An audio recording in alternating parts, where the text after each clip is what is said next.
എല്ലാവർക്കും നമസ്കാരം. എൻ്റെ പേര് ഉമാദേവി. എല്ലാവർക്കും എൻ്റെ ചാനൽ ഉമാ മഹേശ്വരത്തിലേക്ക് സ്വാഗതം.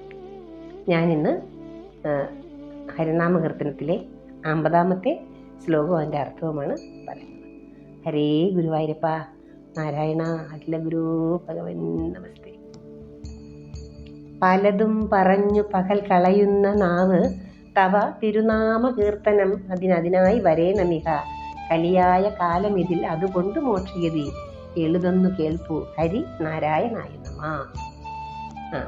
പലതും പറഞ്ഞ് സ്വജീവിതവുമായി ബന്ധമില്ലാത്ത കാര്യങ്ങളും അന്യരുടെ ഗുണദോഷങ്ങളും ചർച്ച ചെയ്ത് പകൽ കളയുന്ന നാവ്, പകൽ സമയം അധികവും ചിലവഴിക്കുന്ന നാവ്, ഇഹ ഈ ലോകത്ത് തവ തിരുനാമ കീർത്തനമിതതിനായി വരേണം, ഭഗവാന്റെ തിരുനാമം നിരന്തരം കീർത്തിക്കാനുള്ള ഉപകരണമായി ഭവിക്കണം. അതുകൊണ്ട് അങ്ങനെയായാൽ കലിയായ കാലമതിൽ, പാപത്തിന് ശക്തി കൂടിയ കലിയുഗത്തിൽ മോക്ഷഗതി ഭഗവത് പ്രാപ്തി എളുതെന്ന് കേൾപ്പു എളുപ്പമാണെന്ന് മഹാത്മാക്കൾ പറഞ്ഞു കേൾക്കുന്നു. ഹരിനാരായണായ നമ. ഹരിനാരായണന് നമസ്കാരം. ഇവിടെ ആശയം പറയാണ്. സ്വജീവിതവുമായി ബന്ധമില്ലാത്ത കാര്യങ്ങളും അന്യരുടെ ഗുണദോഷങ്ങളും ചർച്ച ചെയ്ത് പകൽ സമയം അധികവും ചെലവഴിക്കുന്ന നാവ് ഈ ലോകത്ത് ഭഗവാന്റെ തിരുനാമം നിരന്തരം കീർത്തിക്കാനുള്ള ഉപകരണമായി ഭവിക്കണം. പാപത്തിന് ശക്തി കൂടിയ ഈ കലിയുഗത്തിൽ അങ്ങനെയായാൽ ഭഗവത് പ്രാപ്തി എളുപ്പമാണെന്ന് മഹാത്മാക്കൾ പറഞ്ഞു കേൾക്കുന്നു. ഹരിനാരായണന് നമസ്കാരം. ഇതാണ് ആശയം. ഇവിടെ കലിയുഗവും നാമസങ്കീർത്തനവും. കലിയുഗം എന്ന് പറഞ്ഞാൽ കലിയാണല്ലോ തുടങ്ങുന്ന ഭാഗത്തെ കലി എന്നാണ് പറയുന്നത്. ഈ കലികാലം എന്ന് പറയുമ്പോൾ എല്ലാ മനുഷ്യരും സ്വാർത്ഥരാണെന്നാണ് ഭഗവത്ഗീതയിൽ ഭഗവാൻ പറഞ്ഞിരിക്കുന്നത്. അപ്പോൾ ഈ കലിയുഗത്തിലെ നാമസങ്കീർത്തനം ഒരൊറ്റ കാര്യം കൊണ്ട് മാത്രമേ മനുഷ്യന് ജീവിതം എളുപ്പമാവൂ, മോക്ഷപ്രാപ്തിക്ക് വഴിയുള്ളൂ. പണ്ടൊക്കെ പോയി തപസ്സിരിക്കാൻ പറ്റും. കാടും വനവും ഒക്കെ അനുകൂലമായിരുന്നു അന്ന്. നമുക്ക് പല പല ആ കാലങ്ങളിൽ ത്രേതായുഗം, കലിയുഗം, സത്യയുഗം, ദ്വാപര യുഗങ്ങളുണ്ടായിരുന്നു 4 യുഗങ്ങളിൽ. അപ്പോൾ ആ സമയത്ത് ഇതുപോലെ സത്യയുഗത്തിലെ സമയത്ത് അതായത് ബ്രഹ്മാവിനോട് ഒരു കഥ പറയുകയാണ്. ബ്രഹ്മാവിനോട് നമ്മുടെ നാരദ മഹർഷി, അതായത് ബ്രഹ്മദേവൻ പിതാവാണ്, ചോദിക്കുകയാണ്, പിതാവേ, നമ്മുടെ ഈ മനുഷ്യര് കലിയുഗത്തിൽ 2-3 യുഗം കഴിയുമല്ലോ, സത്യയുഗം, ത്രേതായുഗം, ദ്വാപരയുഗം, ഈ കാലങ്ങൾ കഴിഞ്ഞ് കലിയുഗം എന്നൊരു ഇത് വരുമല്ലോ. ആ സമയത്ത് ഈ മനുഷ്യർ അവരവരുടെ പ്രവൃത്തികളും പാപങ്ങളും കോപങ്ങളും താപങ്ങളും എല്ലാം കൊണ്ട് അവരെന്തായി ഒരുപാട് പാപങ്ങൾ അനുഭവിക്കുന്നവരായിട്ട് വരുമല്ലോ. അപ്പോൾ അവർക്ക് എന്താണ് ഒരു ഉപാധി എന്ന് നാരദ മഹർഷി പിതാവായ ബ്രഹ്മദേവനോട് ചോദിക്കുന്നുണ്ട്. അപ്പോൾ ബ്രഹ്മദേവൻ പറയുന്നു, കലികാലത്ത് എല്ലാവർക്കും ഒരുപോലെ ആത്മസാക്ഷാത്കാരവും സമാധാനവും സന്തുഷ്ടിയൊക്കെ തരുന്നതിന് ഒറ്റ ഒരു മാർഗമേ ഉള്ളൂ. എന്താണ്? ശ്രീരാമചരിതം, അതായത് രാമായണം പാരായണം.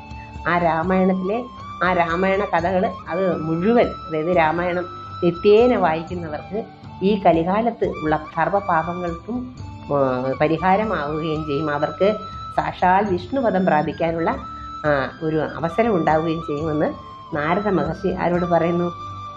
നാരദ മഹർഷിയോട് ബ്രഹ്മദേവൻ പറയുന്നു. അതാണ് കലികാലത്തിൻ്റെ പ്രത്യേകത.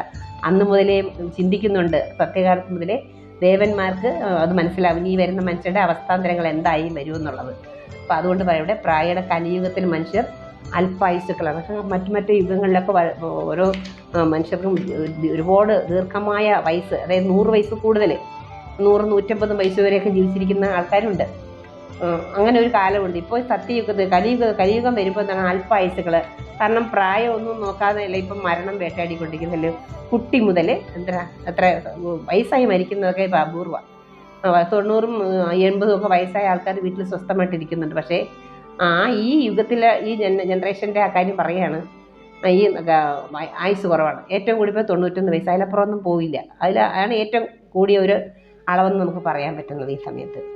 പിന്നെ മന്ദബുദ്ധികൾ, മന്ദഭാഗ്യന്മാർ, വിഭവങ്ങളുടെ മധ്യത്തിൽ രോഗപീഠാദികൾ കൊണ്ട് നിരന്തരം ക്ലേശിക്കുന്നവർ, കലിയുഗത്തിലെ ജനങ്ങൾക്ക് അധികവും പാപകർമ്മങ്ങളിലാണ് വാസനയും. അപ്പോൾ നമ്മൾ കലികാലത്ത് കാണുന്നില്ല, ഇപ്പം മാറാരോഗം, ഈ വന്ന് പിടിപെട്ടിരിക്കുന്ന അസുഖം എന്ന് പറയുന്നത് ഫുള്ളും ഇപ്പോൾ പറഞ്ഞില്ല, കലിയുഗകാലത്ത് രോഗപീഡിതരായിരിക്കും എന്ന് പറയുന്നുണ്ട്. അപ്പോൾ അത് ആലോചിച്ച് നോക്കും. ഇപ്പം നമ്മൾ ഇപ്പോൾ ദൃഷ്ടിയാലെ കാണുന്നില്ലേ, സർവത്ര ആൾക്കാർ എന്തൊക്കെ സൗഭാഗ്യങ്ങളുണ്ടെങ്കിലും ആ സൗഭാഗ്യങ്ങൾ അനുഭവിക്കാൻ പോലും പറ്റാതെ എന്താണ് അവർ ഈ രോഗപീഠയിൽ കിടന്ന് ക്ലേശിക്കുകയാണ്. ഒരു നേരത്തെ ആഹാരം കുടിച്ചിറക്കാനോ അല്ലെങ്കിൽ ചവച്ചരയ്ക്കാൻ കഴിക്കാനോ പറ്റാതെ എത്ര നമ്മുടെ ഏതാണ്ട് ഇപ്പം പറയാം ജനറേഷൻ്റെ പകുതി ഓളം ആ ഒരു അവസ്ഥയിലാണ്. കുറച്ച് പേരെങ്ങാനും സമാധാനത്തോടെ സ്വസ്ഥമായിട്ടൊക്കെ ജീവിക്കുന്നു എന്ന് പറയാം. പക്ഷേ ഇങ്ങനെയുള്ള കാഴ്ചകൾ കാണുമ്പോൾ മനസ്സാക്ഷിയുള്ളവർക്കും മനസ്സോട് സമാധാനത്തോടെ ജീവിക്കാൻ കഴിയില്ല അല്ലേ?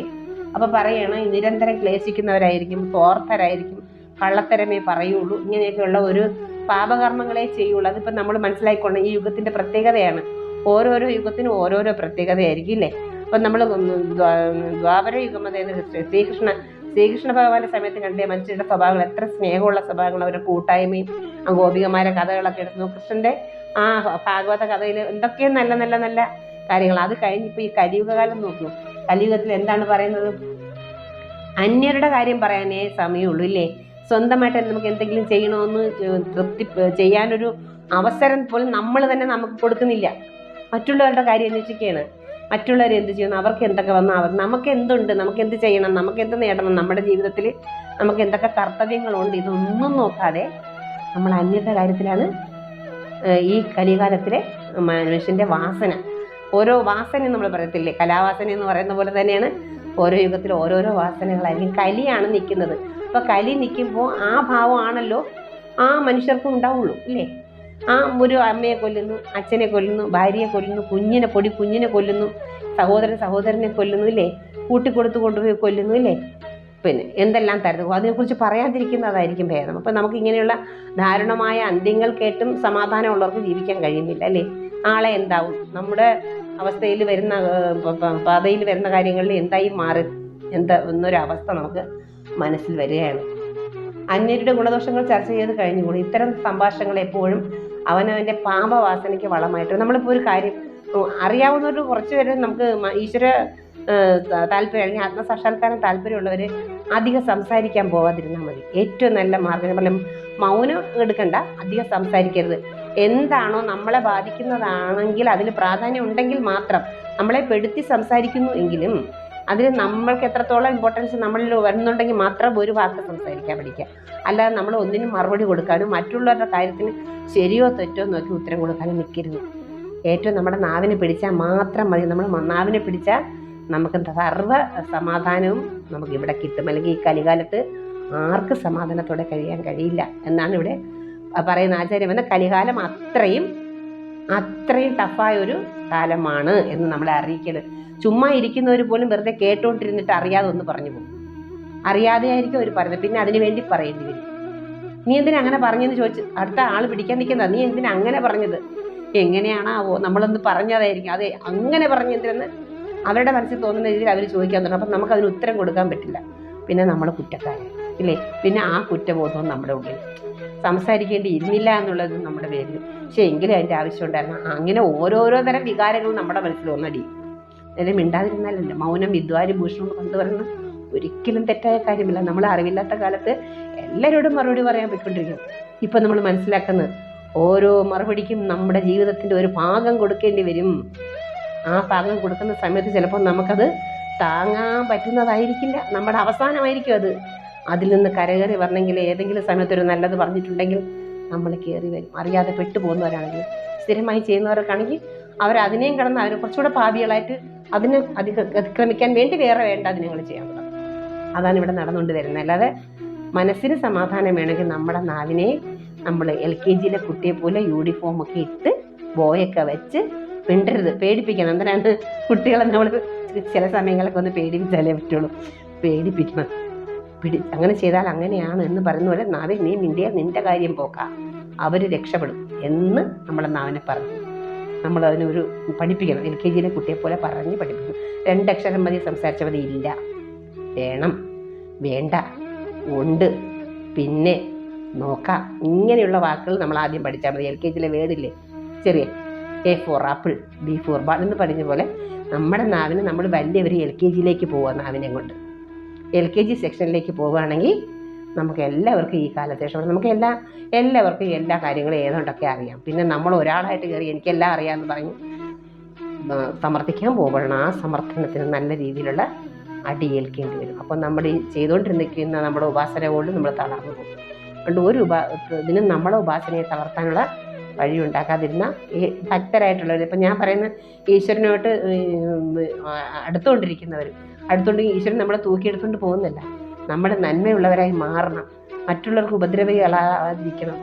നമ്മളാരെന്തോ പറഞ്ഞോട്ടെ, നമ്മളൊന്നും ചെയ്യുന്നില്ലല്ലോ, നമ്മുടെ പക്ഷത്തുനിന്ന് ഒന്നും ഇല്ലല്ലോ അല്ലേ, നമ്മളങ്ങോട്ട് എഫക്റ്റ് ചെയ്യാൻ പോകുന്നില്ല. അപ്പം പിന്നെ നമ്മളെ എന്ത് പറഞ്ഞാലും ഒന്നും മിണ്ടണ്ട.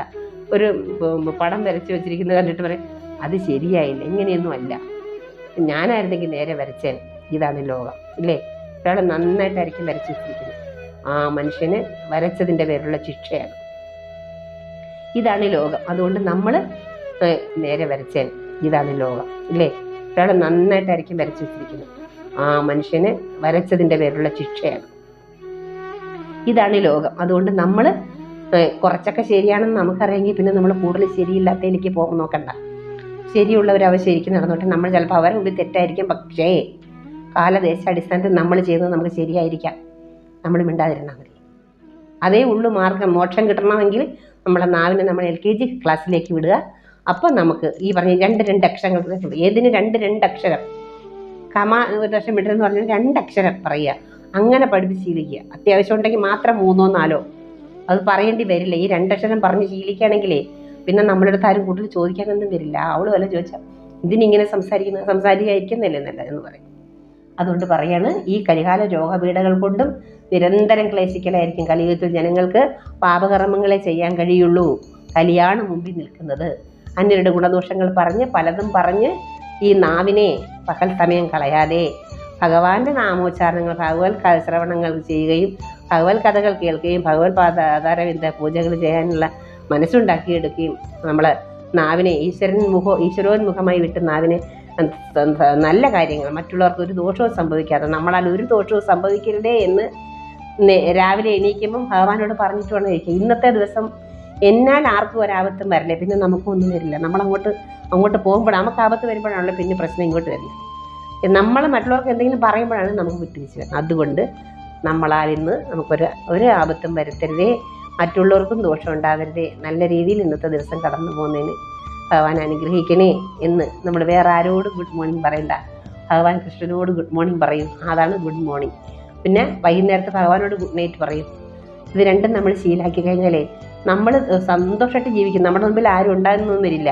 പക്ഷെ നമ്മൾ ആരോടൊക്കെ സംസാരിക്കുന്നു, നമ്മുടെ ആവശ്യങ്ങളൊക്കെ പറയുന്നു, നമ്മുടെ ആവശ്യങ്ങളൊക്കെ നിറവേറുന്നു, നമ്മൾ സന്തുഷ്ടരാണ്. നമ്മൾ പുറമേ സംസാരിക്കുമ്പോൾ നമുക്ക് ഒരുപാട് വികാര വിക്ഷോഭങ്ങളുണ്ട്. കാരണം പല തരത്തിലെ ഉത്തരങ്ങളും ചോദ്യങ്ങളുമാണ് പറഞ്ഞത്. അവിടെയൊക്കെ നമ്മുടെ മനസ്സ് ചിന്ന ഭിന്നമായി പോകും. അതുകൊണ്ട് ഈശ്വരോന്മുഖമായി ജീവിക്കാൻ ആഗ്രഹിക്കുന്നവർ 2 അക്ഷരം മാത്രമേ ഉത്തരം കൊടുക്കാവൂ. എന്ത് ചോദിച്ചാൽ 2 അക്ഷരത്തിൽ ഏത് ആണ് അനുയോജ്യമായി വരുന്നത് അത് മാത്രം. അതിന് നമ്മളെ നാവിന് ശീലിപ്പിച്ചെടുത്താൽ ധാരാളം മതിയാകും. അതുകൊണ്ട് അങ്ങനെ നമ്മൾ ഈ ജീവിതത്തെ എന്താക്കണം, അന്യരുടെ കാര്യം പറയാതെ, അന്യരുടെ സംഭാഷണം കേൾക്കാതെ, തിരുനാമ കീർത്തനങ്ങളെല്ലാം നമ്മൾ നാവിൽ സ്മരിച്ച് സദാ എപ്പോഴും ഒരു പുസ്തകം എടുത്ത് ഭഗവാന്റെ പുസ്തകങ്ങൾ, ഹരിനാമകീർത്തനം എത്ര വായിച്ചാലും നമുക്ക് ഒരുപാട് അറിവ് കിട്ടും. ഭാഗവതത്തിൻ്റെ കഥകളെല്ലാം ഇതിനകത്തുണ്ട്. നമുക്ക് വലിയൊരു ഭാഗവതം കഥ കേൾക്കാൻ പോകാൻ പറ്റിയില്ല എന്ന് വെച്ചിട്ട് വിഷമിക്കേണ്ട. ഈ ഹരിനാമകീർത്തനം, രാമായണം അത് തന്നെയാണ്. ഒരു മനുഷ്യൻ എങ്ങനെ ആവണം എന്ന് നമുക്ക് ശ്രീരാമദേവൻ പഠിപ്പിക്കും. ഭഗവത്ഗീതയിലെ ഓരോ കോട്ട് ഒന്നും വായിക്കാതിരിക്കുന്നതിനേക്കാളും കർമ്മയോഗത്തിലെയും പിന്നെ ഭക്തിമാർഗത്തിലെയും അധ്യായങ്ങൾ എടുക്കുക. കർമ്മയോഗം നമ്മൾ കർമ്മത്തിനായിട്ടോട് വന്നിരിക്കുകയാണ്. ആ കർമ്മയോഗം എടുത്ത് വായിക്കുക, ഭക്തിയോഗവും വായിക്കുക. ഈശ്വരനിലേക്ക് എത്താനുള്ള എളുപ്പമാർഗം ഭഗവാൻ അവിടെ തന്നെ 2 കോട്ട് ചെയ്തിട്ടുണ്ട്. പിന്നെ നമ്മുടെ സ്വഭാവങ്ങളെക്കുറിച്ച് ദേവാസുര ഭാവങ്ങളെന്ന് പറഞ്ഞുകൊണ്ട് 16-ാം അധ്യായത്തിൽ കൊടുത്തിട്ടുണ്ട്. ഈ 3 സാധനം നമ്മൾ ഒരു കണക്കിന് ഓരോ കോട്ട് ദിവസം വായിക്കാമെങ്കിൽ നമ്മളാകുന്ന മനുഷ്യരിലെ നന്മ പുറത്തു വരും. 2ഉം കൂടി ധർമാധർമ്മം കൂടി ചേർത്താണ് നമ്മളെ വിട്ടിരിക്കുന്നത്. അപ്പോൾ അതിൽ ധർമ്മം ഏതെന്ന് നമുക്ക് മനസ്സിലാക്കാൻ കഴിയും. അധർമ്മം മോശമെന്നല്ല, നമ്മൾ അതിലേക്ക് വീഴാതിരുന്നാൽ മതി. അധർമ്മം ഉണ്ടെങ്കിലേ ധർമ്മമുള്ളൂ, ധർമ്മം ഉണ്ടെങ്കിലേ അധർമ്മമുള്ളൂ. അപ്പോൾ അതുകൊണ്ട് ഇതെല്ലാം ഈശ്വരൻ്റെ ഒറ്റ തത്വമാണ്. ആ ഒറ്റ തത്വത്തിൽ നമ്മൾ പ്രകൃതി തത്വമായി മാറിയപ്പോൾ 2ആയി. അതുകൊണ്ടാണ് നമുക്ക് ഭഗവാൻ ഈശ്വരൻ, നമ്മൾ ആ തത്വത്തിൽ എത്തിക്കഴിയുമ്പോൾ നമ്മൾ ഒന്നാവും, നമ്മുടെ സങ്കടങ്ങളെല്ലാം തീരും. അതാണ് മോക്ഷം. സങ്കടം തീരുന്നത് ഇവിടെ ജീവിച്ചിരിക്കുമ്പോൾ തന്നെ സകലത്തിൽ നിന്ന് നമുക്ക് തൃപ്തരായി മാറുന്നു. അത് നമ്മുടെ ആഗ്രഹങ്ങൾ ഉണ്ടാകുന്ന ആഗ്രഹങ്ങൾ നമുക്ക് തീർക്കാൻ അവസരം തരും. ഭഗവാനെ ഭജിക്കാൻ തുടങ്ങുമ്പോൾ നമ്മുടെ ആഗ്രഹത്തിനൊക്കെ ഒരു കുറച്ച് എന്തുണ്ടാവും, സ്ലോ ആവും. നമുക്ക് വലിയ വലിയ അത്യാഗ്രഹങ്ങൾ ഓട്ടോമാറ്റിക്കലി കുറയണം. അല്ലാതെ അവിടെ നമുക്ക് നമ്മൾ ആഗ്രഹം നടക്കാതെ അതിനെ മടക്കി ഒടിച്ച് വെച്ചിട്ട് ഭഗവാനിൽ പോവുകയല്ല. നമ്മുടെ ആഗ്രഹങ്ങളൊക്കെ സാധിക്കാൻ തുടങ്ങും. സാധിക്കുമ്പം പിന്നെ നമ്മൾ അതിലോട്ട് സാധിച്ചു കിട്ടുന്ന കാര്യങ്ങൾക്ക് നമുക്ക് ഒരുപാട് പിന്നെ അതിലോട്ട് താല്പര്യപ്പെടും. കിട്ടാത്തതിനെ പിടിക്കാനാണ് നമുക്ക് ആഗ്രഹം, ഇല്ലേ? അതിനാണ് ഇവിടെ ആൾക്കാർ കഷ്ടപ്പെടുന്നത്. ഇരിക്കുന്നതൊന്നും പോരാ, അതിലപ്പുറം ഇരിക്കുന്നത് സ്വസ്ഥത ഉള്ളതാണ്, അസ്വസ്ഥതയ്ക്ക് വേണ്ടി ഓടുകയാണ്, ഇല്ലേ? അപ്പം അതുകൊണ്ട് നമ്മൾ പറയണം, നമ്മളെ സ്വസ്ഥതയ്ക്ക് ഈ ഹരിനാമം, രാമനാമം, ഹരേ കൃഷ്ണ കൃഷ്ണ കൃഷ്ണ ഹരേ ഹരേ, ഹരേ രാമ രാമ രാമ ഹരേ ഹരേ, ഈ 2 നാമമന്ത്രം പറയാനേ ഒരു അശുദ്ധിയോ ശുദ്ധിയോ ഒന്നുമില്ല. നമ്മൾ ഏത് സമയവും ജോലി ചെയ്തുകൊണ്ടിരിക്കുമ്പോൾ അക്കാര്യങ്ങൾ ജോലി ശ്രദ്ധയോടെ ചെയ്തിട്ട് നാമം ജപിക്കുക. അതെല്ലാം ഈശ്വരനുള്ള കർമ്മങ്ങളെ പൊയ്ക്കൊണ്ടിരിക്കും. നമ്മളൊന്നും ചെയ്യണ്ട, അതങ്ങനെ അങ്ങ് പൊയ്ക്കോളും. അതാണ് കാരണം, നമ്മൾ വേറൊന്നും ചിന്തിക്കുന്നില്ല. ഇത് കുറച്ച് നാളിത് ചെയ്ത് കഴിയുമ്പോൾ നമുക്ക് പിന്നെ ജോലി ചെയ്യാൻ സന്തോഷമാവും, ആരും കൂട്ടുവേണ്ട, നമുക്ക് ഒരിടത്ത് പോകാനൊരു പേടിയില്ലാണ്ടാവും. ഇത് നമുക്ക് പിന്നെ ആരോടും ഒന്ന് സമ്മതിച്ചു കൊടുക്കേണ്ട കാര്യം, നമ്മൾ ശരിയാണെന്ന് സമ്മതിക്കേണ്ട ഒരു ആവശ്യം നമുക്ക് തോന്നില്ല. ആരെന്താ വിചാരിച്ചോട്ടെ, നമ്മൾ ഭഗവാന്റെ ഒരു മെത്തേഡിലാണ് പോകുന്നത്. ഈശ്വരൻ ഒരിക്കലും നമ്മളെ കൊണ്ട് ആപത്തിലിടില്ല, ഇല്ലേ? അപ്പം അങ്ങനെ ഒരു ഇത് നമുക്ക് കിട്ടിക്കൊണ്ടിരിക്കും. നമുക്ക് ഒരുപാട് പുരോഗമനം വരും. നമ്മൾ ഇതിൽ പോകുമ്പോൾ ഈ മല്ലടിക്കുന്ന ജീവിതത്തിൽ നമുക്ക് ആസ്വാദ്യകരമായി മാറും. നമ്മുടെ ആവശ്യങ്ങളും അത്യാവശ്യങ്ങളും ഒക്കെ നടക്കും. അത്യാവശ്യങ്ങൾ നടക്കുമ്പോൾ നമ്മൾ നന്ദി പറയാൻ തുടങ്ങും ദൈവത്തോട്. ഈശ്വര, ഞാൻ മനസ്സിൽ വിചാരിക്കുന്നതിന് മുമ്പ് എനിക്ക് ഭഗവാൻ അത് കാര്യം അത്യാവശ്യമായൊരു കാര്യമാണ്. നമ്മൾ അനാവശ്യ കാര്യങ്ങൾക്ക് നമ്മളതിന് സമയം പാഴാക്കില്ല. അതുകൊണ്ട് നമ്മൾ ചെയ്യേണ്ടത്, ഈശ്വരോന്മുഖമായിരിക്കുന്നവരെ ഈ നാവിനെ മാത്രം നമ്മൾ നിയന്ത്രിച്ചാൽ മതി. നമുക്ക് ഇഷ്ടം പോലെ പറയാം. ഒരു യൂട്യൂബ് തുടങ്ങിയിട്ട് നമുക്ക് ഈശ്വര കാര്യങ്ങൾ നമുക്ക് ഇഷ്ടം പോലെ സംസാരിക്കാം. നമുക്ക് അതിനൊരു കുഴപ്പമില്ല. നമുക്ക് നമ്മുടെ മനസ്സിന് സന്തോഷം കിട്ടും. നല്ല കാര്യം പറയുമ്പോൾ നമുക്ക് സന്തോഷം, ഒരു പാട്ട് പാടുമ്പോൾ നമുക്ക് സന്തോഷം, ഒരു കളി കാണുമ്പോൾ നമുക്ക് സന്തോഷം, ഒരു നല്ല ഹൃദയസ്പർശിയായ മോട്ടിവേഷൻ ക്ലാസ് കേൾക്കുമ്പോൾ അതൊക്കെ നമുക്ക് സന്തോഷമല്ലേ തരുന്നത്? അതുതന്നെയാണ് ഈശ്വരൻ. ഇതാണ് മുക്തി. നമുക്ക് എവിടെ ഇരിക്കുമ്പോഴും നമുക്കൊരു സന്തോഷവും ഒരു സമാധാനവും. വരുന്ന കാര്യങ്ങളൊക്കെ നമ്മുടെ കൈക്കുള്ളിലല്ല എന്നും അത് ഭഗവാന്റെയാണെന്നും ഭഗവാനെ മുറുകെ പിടിക്കുന്നവർക്ക് അതിലും കരകയറിപ്പോകാനുള്ള വഴി ഉണ്ടാകുമെന്ന് ചിന്തിച്ചുകൊണ്ട് നമ്മൾ ഈശ്വരനാമത്തിലേക്ക് കടന്ന നമ്മുടെ ജീവിതം എന്തായി? ധന്യമാവും. അതോടെ നമുക്ക് സങ്കടങ്ങൾ തീരുകയാണ്, നമ്മുടെ ദുഃഖങ്ങൾ തീരുകയാണ്, നമ്മുടെ ആർത്തികൾ തീരുകയാണ്, അല്ലേ? എല്ലാം ഭഗവാൻ.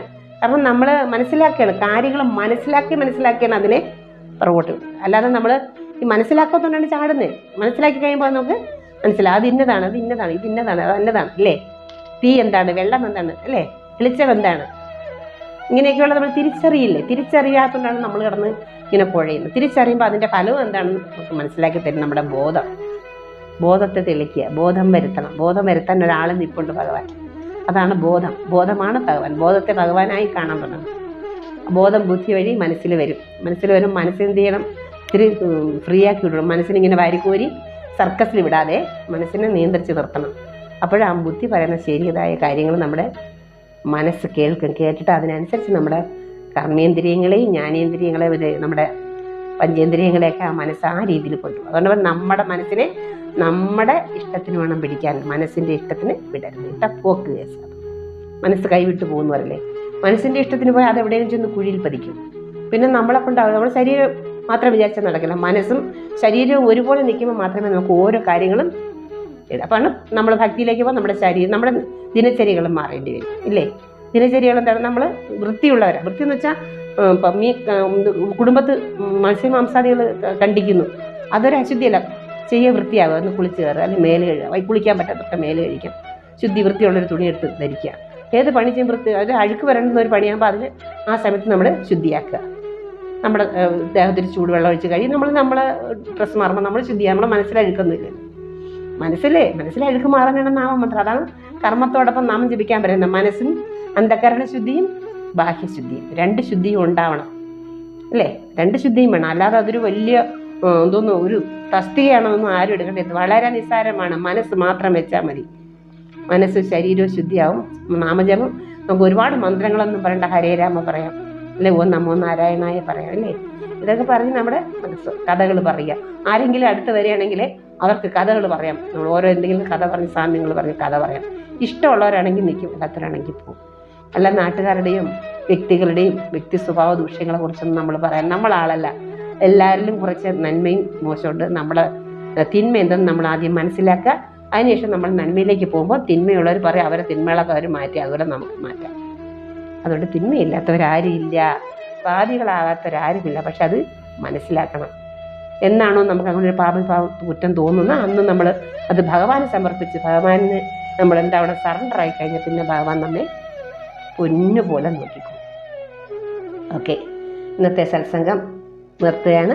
ഇപ്പോൾ പറഞ്ഞില്ലേ, നമ്മൾ പറഞ്ഞ അതായത് പലതും പറഞ്ഞ് പകൽ കളയുന്ന നാവു തവ തിരുനാമ കീർത്തനം ഇത് അതിനായി വരേണമിക കലിയായ കാലം ഇത് അതുകൊണ്ട് മോക്ഷഗതി. ഇതെല്ലാം പറയുന്നത് എന്തിനാണ്? ഈ കലികാലത്ത് നമ്മൾ കുറേ നമ്മുടെ സ്വഭാവങ്ങൾ മാറ്റിവെച്ച് ഈശ്വരനിലേക്ക് വന്നാൽ മാത്രമേ മോക്ഷം ഉണ്ടാവുള്ളൂ. മോക്ഷം എന്താണ്? നമ്മൾ ഈ ജീവിച്ചുകൊണ്ട് പോകുന്ന സമയത്ത് നമ്മുടെ മനസ്സിലുണ്ടാകുന്ന സമാധാനം, എല്ലാ സമാധാനക്കേടും കൊണ്ട് നമ്മൾ ഓടി നമ്മളെ ആരോഗ്യവും ആയുസ്സും കളയുന്ന നമുക്ക് ഈ നാമമന്ത്രം നമ്മളെ ആയുസ്സിലും ആരോഗ്യത്തിലും ഉയർത്തി മനസ്സമാധാനത്തിൽ ഉയർത്തി നമ്മളെ ഈ എല്ലാ അതൃപ്തിയിൽ നിന്നും തൃപ്തിയുള്ള ആളാക്കി മാറ്റുന്നു. മോക്ഷം ത്തിന് പോകാൻ എളുപ്പ വഴിയാക്കി തരുന്നു എന്നാണ് ഈ പോയത്തിൻ്റെ അർത്ഥം എന്ന് നമ്മളെ ആചാര്യൻ പഠിപ്പിക്കുകയാണ്. എല്ലാവർക്കും നന്ദി, നമസ്കാരം. വീണ്ടും അടുത്ത ആഴ്ച അടുത്ത ശ്ലോകവുമായി. ഹരേ ഗുരുവായൂരപ്പ നാരായണ ഗുരു ഭഗവൻ നമസ്തേ. നാരായണായ നമ നാരായണായ നമ നാരായണായ നമ നാരായണ നാരായണ സകല സന്താപനാശന ജഗന്നാഥ വിഷ്ണു ഹരി നാരായണായ നമ. പലതും പറഞ്ഞു പകൽ കളയുന്ന നാവു തവ തിരുനാമ കീർത്തനം ഇതതിനായി വരേണമിക കലിയായ കാലമിതിൽ അതുകൊണ്ട് മോക്ഷഗതി എളുതെന്നു കേൾപ്പൂ ഹരി നാരായണായ നമ നാരായണായ നമ നാരായണായ നമ നാരായണായ നമ നാരായണ നാരായണ സകല സന്താപനാശന ജഗന്നാഥ വിഷ്ണു ഹരി നാരായണ.